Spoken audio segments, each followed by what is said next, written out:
Morning everyone, সবাই কেমন আছে? আশা করি সবাই খুব ভালো আছে, আমিও ভালো আছি। আমার নতুন একটা ব্লগে সবাইকে স্বাগত।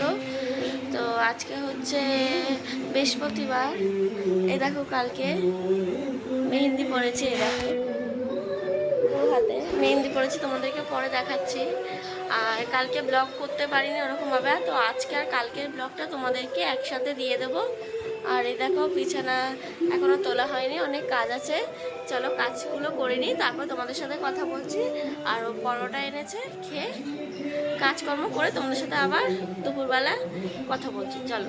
হ্যালো গাইস, তোমাদের সাথে অনেক দিন বলতে কালকে তো ব্লগ দিতে পারিনি, খুব বিজি ছিলাম, মানে ব্যস্ত ছিলাম, মায়ের বাড়িতে যাচ্ছিলাম। কালকে আর আজকে মিলিয়ে ব্লগটা দেব। তো দেখো, এই দেখো আকাশের অবস্থা দেখেছো, কালো করে এসেছে। এই যে হাওয়া দিচ্ছে, সব কেচেছি মেলেছি, এগুলো এখন সব এই করব, তুলে নেব, কারণ বৃষ্টি আসছে। আর আজকে হচ্ছে আমার পিসতো মানে পিসি শাশুড়ির বড় ছেলের বিয়ে। তো ফোন করলাম পিউদিকে, পিউদি বললো 2:30টার দিকে আসিস, কিন্তু এই বৃষ্টি হলে যাবো কীভাবে সাজতে বুঝতে পারছি না। দেখি নাহলে পিউদিকেই ডেকে নেব, কিছু হয়তো একটা উপায় বার করতেই হবে। তো দেখা যাক, যতটা পারবো চেষ্টা করব তোমাদের সাথে শেয়ার করার। তো কালকে যেহেতু কথা বলতে পারিনি, এই জন্য তোমাদের সাথে আজকে কথা বলছি।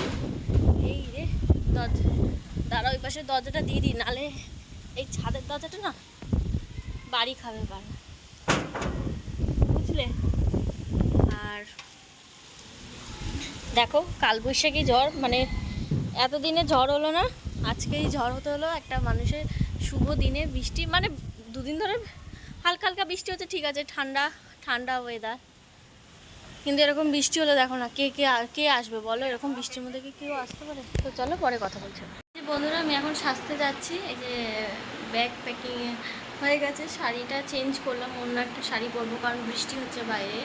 তো চলো আমি এসে আবার তোমাকে আমার ফাইনাল লুকটা দেখাবো, চলো। তো গাইস, এই যে আমার ফাইনাল লুক, আমি বাড়িতে চলে এসেছি। এই এখনই আসলাম, বাইরে বৃষ্টি পড়ছে। এই দেখো, এই যে এটাই পরেছি। আর তোমাদের আমাকে কেমন লাগছে একটু কমেন্ট করে বলো, অবশ্যই কমেন্ট বক্সে জানিও।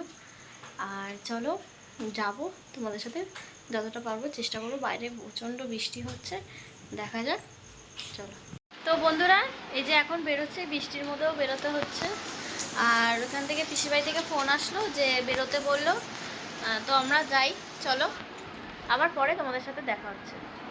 তো আমরা বাড়ি থেকে বেরিয়ে গেছি, বেরিয়ে এই টোটোতে উঠে গেছি, বাস স্ট্যান্ডে যাব। বিরাটি বাস স্ট্যান্ড, তো হ্যাঁ বিরাটি বাস স্ট্যান্ড না, মানে বিরাটির ওদিকে যাব, বিরাটির ওই পারে, ব্রিজের ওই পারে। তো এখানে বসে আছি, তারপরে বাস চলে আসলো, বাসে উঠে গেলাম। উঠে এবার ওখানে গান চলছে বলে আমি কপিরাইট পড়ে যাবে, ওই জন্য আমি ভয়েস ওভার দিলাম। তারপরে ফাইনালি পৌঁছে গেলাম বউয়ের বাড়িতে। তো এখানে এই দেখো অনেক ভিড়, তাও তোমাদেরকে চেষ্টা করেছি অল্প অল্প করে দেওয়ার, যতটা পেরেছি ততটা চেষ্টা করেছি। ওখানে ফুচকা স্টল ছিল, পকোড়া ছিল, আর ওখানে তো ভিড় ছিল বলে আমি সামনে যেতেও পারিনি। তা ফুচকা খাওয়া হয়ে গেছে, তারপরে আমার একটা ননদ খাচ্ছে ফুচকা, ওই জন্য আমি বসে একটুখানি ভিডিও করে নিলাম। তারপরে এই দেখো তোমাদের আবার বৌদিরা আর দাদারা খেতে বসেছে, যাদের বিয়ে সে এই যে বৌদি আর দাদা। আর এই দেখো আমরা তার পাশেই বসে পড়েছি, আমি আর ওই যে ও বসে আছে। আর এখন আমাদের খাবার দেবে, চলো দেখা যাক কী খাবার দেয়, কী করেছে না করেছে। এই যে এখানে দিয়েছে চানা, একটা কচুরির মতো, ডিমের টেবিল আর শসা, মানে স্যালাড দিয়েছে। আর তার পাশে দিয়ে দিয়েছে জল, এই একটা খুব ভালো করেছে। আর ভাত, ভেজ ডাল, আলু ভাজা, আর এদিকে দিয়েছে এঁচড়। এই যে এঁচড়টা আমি অল্প অল্প করেই নিয়েছি, কারণ আমার খেতে ইচ্ছা করছিল না। এদিকে চাটনি, পাঁপড়, আর হ্যাঁ আইসক্রিম করেছে, আর চিকেনও করেছে, কিন্তু চিকেনের ফটোটা আমি দেখাতে পারিনি।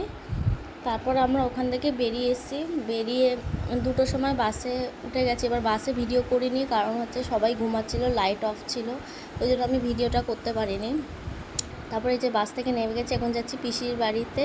তো আমি ফাইনালি বাড়িতে চলে এসেছি আর সব কিছু হাট ঠাট সব খুলে পিসির কাছে জমা রেখে দিয়েছি। চলো কালকে তোমরা ব্লগটা পেয়ে যাবে। সবাইকে গুড নাইট, সব ভালো থেকো, সুস্থ থেকো। আর আমার ব্লগটা যদি ভালো লাগে লাইক কমেন্ট শেয়ার করে দিও।